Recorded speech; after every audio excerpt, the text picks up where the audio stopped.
میرے خیال میں بڑی ایک منفرد حیثیت سردار سکندر حیات خان صاحب کے، ان کا آغاز بھی بلدیاتی نظام سے ہی ہوا. وزیر اعظم میں نہ ان کو پارٹی کا تجربہ، نہ کسی الیکشن کا تجربہ، نہ کسی اور کا. جو بلدیاتی الیکشن ہوئے تھے سردار سکندر حیات خان نے پہلی دفعہ 1962 میں حصہ لیا تھا بلدیاتی نظام میں. اس زمانے میں 30-31 سال پہلے کرے پہ بھی کام چل جاتا تھا، کسی بڑے کے کہنے پہ بھی بات چل جاتی تھی جی بیٹھ جائیں. اب وہ خاصی تبدیلیاں آ گئی. دار تو اللہ تعالیٰ کی ایک امانت ہوتا ہے، پھر وہ لٹانا بھی پھر تعمیر و ترقی کی شکل ہے. وہ قائد اعظم سے کسی نے کہا جی کوئی آپ نصیحت کریں، انہوں نے کسی مطالبہ کر رہے ہیں کہ جی الیکشن آزاد کشمیر میں ہونا چاہیے، جمہوری پروسیس ہونا چاہیے. اعوذ باللہ من الشیطان الرجیم، بسم اللہ الرحمن الرحیم. خواتین و حضرات، voice of Kashmir news channel کے ساتھ آپ کا میزبان جمیل احمد مغل آپ کی خدمت میں حاضر ہے. سالار جمہوریت سردار سکندر حیات خان صاحب کا ریاست جموں و کشمیر کے اندر جو خدمات ہیں، جو کردار ہے، وہ چھپا ہوا نہیں. میرے ساتھ موجود ہیں سردار فاروق سکندر صاحب، مسلم لیگ نون کے مرکزی رہنما، سابق وزیر مال ہیں. سر بہت بہت شکریہ، آپ نے اپنی مصیبت سے وقت نکالا. 31 سال بعد آزاد جموں و کشمیر میں بلدیاتی انتخابات ہونے جا رہے ہیں. سپریم کورٹ نے فیصلہ کیا، اس پہ عمل درآمد ہوا. 2 ڈویژن میں الیکشن ہو چکے ہیں. میرپور ڈویژن کی باری 8 تاریخ کو ووٹنگ ہونے جا رہی ہے، کیا کہیں گے؟ یہ خوشائند بات ہے جی، 31 سال بعد الیکشن ہو رہے ہیں. اصل میں ابھی جو میرے خیال میں آپ کے اندر بھی تھوڑا سا جوش و خروش ہے. ابھی صرف الیکشن ہی ہوئے. اب اس کے بعد جو ان کو فنڈز کتنے ملتے ہیں، یہ ڈیلیور کتنا کرتا ہے، پھر جوڑ توڑ اس میں کتنا ہوتا ہے. پھر آپ نے یہ بھی دیکھا کہ آزاد امیدوار بھی بہت زیادہ ہیں. پونچھ میں بھی اگر دیکھ لیں مجموعی طور پہ وہ آزاد امیدوار کی بھی اس وقت نمبر 1 پہ ہے. تو وہ کل جب یہ کوئی کسی جگہ پہ کوئی چیئرمین یا دوسرا بننے کا مرحلہ آئے گا تو اس میں بھی یہ دیکھنا پڑے گا کہ کتنی اپنی وہ صلاحیتوں کا مظاہرہ کرتے ہیں، اس میں کتنی جس کو کہتے ہیں کوئی ہارس ٹریڈنگ ہے یا پیسہ ہے. یہ تو کافی ساری چیزیں ابھی دیکھنے والی ہیں. اس کے بعد جب الیکشن مکمل ہو جائیں گے تو یہ تو منتخب ہونے کا مرحلہ ہے. آگے جب پھر چیئرمین، پھر ریزرو سیٹوں پہ، تو اس پہ ذرا میرے خیال میں ابھی دیکھنے والی بات ہے. تو ابھی اچھی بات ہے یہ الیکشن ہوئے 31 سال کے بعد. ابھی مکمل تو نہیں ہوئے، ابھی آدھے سمجھے آزاد کشمیر میں ہمارے اب ڈویژن میں ہونے جا رہے ہیں پرسوں. تو اچھی بات ہے، بہت اچھی بات ہے. سردار صاحب، جو بلدیاتی انتخابات میں امیدوار اترے ہیں، ہم اس وقت چھوٹے تھے جب پہلی مرتبہ بلدیاتی انتخابات ہماری زندگی میں ہوئے. اب جو چوتھی نسل ہے ریاست جموں و کشمیر کے اندر پروان چڑھ رہی ہے، جو امیدوار میدان میں اترے ہوئے ہیں میرپور ڈویژن کو، آپ ان کو کیا پیغام دینا چاہیں گے؟ ابھی اصل میں وہ قائد اعظم سے کسی نے کہا جی کوئی آپ نصیحت کریں. انہوں نے کہا جی کہ جب تک اس کو عملی طور پہ خود چیزوں کا تجربہ نہیں ہوتا تو اس وقت تک نصیحت کا فائدہ کوئی نہیں. یہ ایک گزارش کروں گا کہ ابھی الیکشن ہونے جا رہے ہیں یہ تو پھر وہ ہر گلی، ہر محلے کا، ہر برادری کا ایک بندہ امیدوار ہے. تو میں یہ گزارش کروں گا کہ جب آپ عرصے سے مطالبہ کر رہے ہیں کہ جی الیکشن آزاد کشمیر میں ہونا چاہیے، جمہوری پروسیس ہونا چاہیے، تو آپ اپنے رویوں میں بھی جمہوریت کو کم از کم وہ جو رویے ہیں وہ اپنے اندر شامل کریں. وہ الیکشن ہے، کسی کو اس میں میرے خیال میں یہ قوت برداشت ہونی چاہیے. کوئی ہارتا ہے تو اس کو خندہ پیشانی سے اس کو قبول کرے. پھر دوسری بات ہے کہ یہ جو یہاں پہ آزاد کشمیر میں یا پاکستان میں یہ وفاداریاں تبدیل ہوتی ہیں، مجھے دنیا میں کہیں نہیں نظر آتا. آلموسٹ تقریباً 2 پارٹیاں ہی ہوتی ہیں، آپ کسی بھی جگہ دیکھ لیں. تو یہاں جو کوئی ایڈمنسٹریٹر نہیں لگتا، کوئی اور نہیں ہوتا، کہتا ہے جناب اس پرانی جماعت میں گنجائش نہیں رہی. یہ تھوڑا سا میں سمجھتا ہوں کہ یہ پروسیس ہوگا تو یہ ایک تربیت ہوگی لوگوں کی، اور اس کا پارٹیوں کو بھی فائدہ ہوگا. پھر ظاہر ہے جب آپ نے لوگوں کی نمائندگی کرنی ہے، آپ کو لوگ بھی ووٹ دیں گے، لوگوں کی آپ آواز بنیں گے، تو اس کے بعد پھر وہ لٹانا بھی پڑے گا انہیں، کیونکہ اقتدار تو اللہ تعالیٰ کی ایک امانت ہوتا ہے. تو پھر وہ لٹانا بھی پھر تعمیر و ترقی کی شکل میں، کام کاج کی شکل میں پھر لٹانا بھی پڑتا ہے. تو مجھے امید ہے کہ اس پروسیس سے ابھی بھی یہ پہلی دفعہ ہوا ہے، یہ 31 سالوں بعد میں اب خاصی چیزیں چینج بھی ہو چکی. وہ اب مثلا اس زمانے میں 30-31 سال پہلے کرے پہ بھی کام چل جاتا تھا، کسی بڑے کے کہنے پہ بھی بات چل جاتی ہے جی بیٹھ جائیں. اب وہ خاصی تبدیلیاں آ گئی ہیں.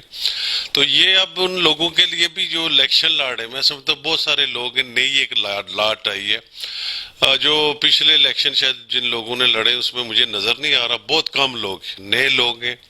تو یہ امید ہے کہ اس میں ان کی ایک تربیت ہوگی ان لوگوں کی, اور اس کا ایک جمہوریت کو بھی فائدہ ہے, پارٹیوں کو بھی فائدہ ہے. اور پھر جو میں سمجھتا ہوں الیکشن لڑتا ہے, ایم ایل اے ہے, وزیر ہے, آج سب چیزوں کے لیے بجلی بند ہو گئی, جناب وزیر صاحب کو فون کر گئے, کہیں چپراسی کا مسئلہ ہے, اسکول بند ہے, روڈ بند ہے, تو یہ سارے ان کو فون کرنے پڑتے ہیں. تو یہ امید ہے کہ یہ پہلا جسے ڈیفنس کہتے ہیں یا وہ لوگ خود سنبھال لیں گے. میں اس حوالے سے کہوں گا کہ یہ اس کو پھر اگر یہ نمائندے منتخب ہوتے ہیں تو پھر انہیں فنڈز بھی دینے چاہیے, کیونکہ پنجاب میں یا پاکستان میں بھی ہوا ہے کہ لوگوں کو 5 سال میں اپنے اختیار کا ہی نہیں پتہ چلا, اور دوسرا پیسے بھی نہیں ملے. تو یہ اس کا ہونا چاہیے, ورنہ اگر انہیں پیسے بھی نہ ملے, کوئی اختیار بھی نہ ملے, تو پھر 5 سال بعد میرے خیال میں پھر ہوگا جی نئی پارٹی, نئے لوگ. تو میں دعا کرتا ہوں کہ پھر یہ ہم سب میں ایک ان چیزوں سے جمہوریت کو ایک مضبوط ہوتی ہے, پارٹی بھی مضبوط ہوتی ہے اس والی. جی بالکل, چینوں کے ساتھ نظام بھی بدلنا پڑے گا, اس میں کوئی شک نہیں ہے. اور توقع کی جا رہی ہے کہ ریاست جموں کے کشمیر کے اندر جو ہونے والے انتخابات ہیں میرپور ڈویژن کے بعد, آزاد کشمیر میں نئی سوچ مشن لے کر آئے گی. سردار صاحب, میں صاحب ریاست جموں کشمیر میں ایک پرانا مسئلہ چل رہا ہے, ریاست جموں کشمیر میں مسئلہ کشمیر کی طرف آؤں گا. مسئلہ کشمیر کے حوالے سے آپ کیا دیکھ رہے ہیں؟ 88 سال گزر چکے ہیں مسئلہ کشمیر کو, کشمیری آج بھی آزادی کی تڑپ میں ہندوستان نے کرفیو لگا کے 5 اگست کے بعد ایک نئی کہانی کو شروع کر دیا دنیا کے اندر. مسئلہ کشمیر کے حوالے سے صلاح جمہوریت کا بھی خاصا کردار رہا, اس کو اجاگر کرنے میں, اس کو آپ کیا دیکھ رہے ہیں؟ نہیں, اب تو میرے خیال میں جو سچی بات ہے کہ آپ کی اندرونی کمزوری پاکستان کی, تو یہ جب پاکستان بھی بنا تھا تو وہ لوگ جن کو پتا تھا کہ کل ہم نے اس انڈیا میں رہنا ہی ہے, ان لوگوں کی جدوجہد تھی کہ ایک مضبوط پاکستان ہمارے لیے سہارا ہوگا. وہ چیز ہوئی نہیں, تو پھر بہت سا میں سمجھتا ہوں کہ قیمتی وقت ہم نے ضائع کیے سب. جب وزیر اعظم انڈیا کا وزیر اعظم پاکستان میں لاہور مینار پاکستان پہ کھڑے ہو کے کہتا ہے جی کہ ایک پاکستان حقیقت ہے, تو پھر آپ خود اندازہ کر لیں کہ وہ کتنا اچھا وقت. تو اس وقت بھی میاں صاحب پہ تنقید ہوئی, اس کے بعد جناب کے کارگل میں یہ لوگ مار رہے تھے اور یہ چینی کا سودا کر رہے تھے. تو پھر وزیر اعظم یہ مودی صاحب بھی جب گھر میں آئے میاں نواز شریف صاحب, تو یہ میں کہتا ہوں یہ سوچنے والی کی بات ہے کہ بدترین دشمن اگر آپ کے گھر میں آتا ہے تو عزت کس کی ہوتی ہے؟ آپ کی عزت ہوتی ہے, آپ کے گھر کی عزت ہوتی ہے, آپ کے ملک کی عزت ہوتی ہے. تو یہ خان صاحب کا اس کے بعد گزرا ہے, خان صاحب کہتے ہیں جی میرا فون بھی نہیں سنتا. تو یہ میں نہیں کہتا کہ ان کا قصور ہے, اس مسئلہ کشمیر میں سچی بات ہے کہ سیاستدانوں کے بھی ہاتھ بندھے ہوتے, ان کو کچھ زیادہ ہے اس میں اختیار نہیں ہوتا.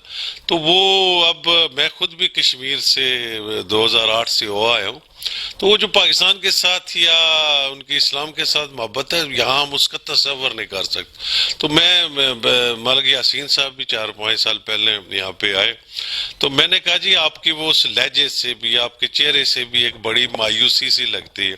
تو انہوں نے کہا جی کہ جب وہاں لوگ مار رہے ہیں تو آپ یہاں کوئی جلوس بھی نہ نکال سکیں, کوئی ہڑتال بھی نہ کر سکیں, کوئی اسمبلی میں بھی چیز نہ آئے, تو ہمیں بڑی مایوسی ہوتی. تو میرے خیال میں ہمیں امید رکھنی چاہیے تو اس کا کہ اس کے مسئلے کا کوئی نہ کوئی حل نکل آئے گا. لیکن میں سمجھتا ہوں کہ ہماری خارجہ پالیسی, ہماری سستی, ہماری دلچسپی نہ ہونے کی وجہ سے ایک خاصے پیچھے ہم چلے گئے. اب شاید کسی اس حیثیت میں ہم رہے ہی نہیں ہے کہ کوئی چیز لے سکیں. میں دوسری بھی آپ کو بلدیاتی الیکشن کے حوالے سے بھی ایک بات تھوڑی سی رہ گئی ہے کہ یہ جو 1962 میں بی ڈی نظام ہوا تھا آزاد کشمیر میں, یہ جو بلدیاتی الیکشن ہوئے تھے, سردار سکندر حیات خان نے پہلی دفعہ 1962 میں حصہ لیا تھا بلدیاتی نظام میں. تو جو ہماری یونین کونسل تھی کریلا مجان, اس کے وہ ممبر بنے تھے.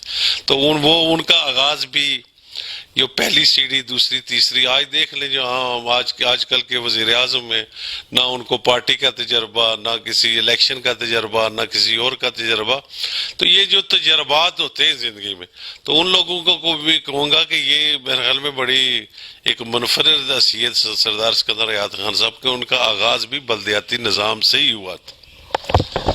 جی خواتین حضرات، یہ تھے میرے ساتھ سردار فاروق سکندر صاحب. ان کا کہنا تھا کہ بلدیاتی انتخابات بہت ضروری تھے.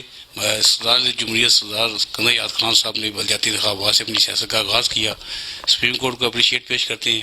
اگلے چند روز میں ایک نئی شخصیت کے ساتھ، نئے دین کے ساتھ کچھ خدمت میں حاضر ہوں گے. تب تک کے لیے اجازت چاہتے ہیں. اللہ حافظ.